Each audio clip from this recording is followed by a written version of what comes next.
Hello everyone, welcome to చిన్ని Nani stories. ఈరోజు Guru Purnima. So happy Guru Purnima to all. So ఇంట్లో పూజ అయిపోయింది. మేము గుడికి వెళ్దామని స్టార్ట్ అయిపోయాం. గుడికి రీచ్ అయిపోయాము. చాలా రద్దీ ఉన్నారండి, గురు పౌర్ణమి కదా. సో మేము వచ్చిన కారణం ఏంటంటే, ఎప్పుడో మా అమ్మమ్మ మా పిన్ని కోసం మొక్కుకుందంట. తనకి హెల్త్ బాగాలేదు.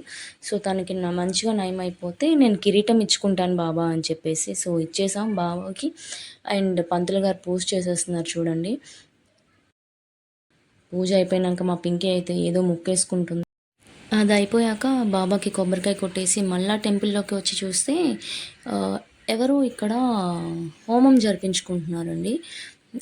గురు పౌర్ణమి సందర్భంగా అది అయిపోయాక హారతి ఇచ్చారు బాబాకి, దానిలో నుంచే హోమం నుంచి తీసేసి. అయిపోయింది. ఇంకా నేను మా పింకీ కలిసేసి అందరికీ, గుడిలో ఉన్న వాళ్ళందరికీ ప్రసాదం పంచుతున్నాం. ఈలోగా మా పింకీకి అనిపించినట్టుంది, మరి మనకో ప్రసాదం అని తినిపిస్తుంది చూడండి.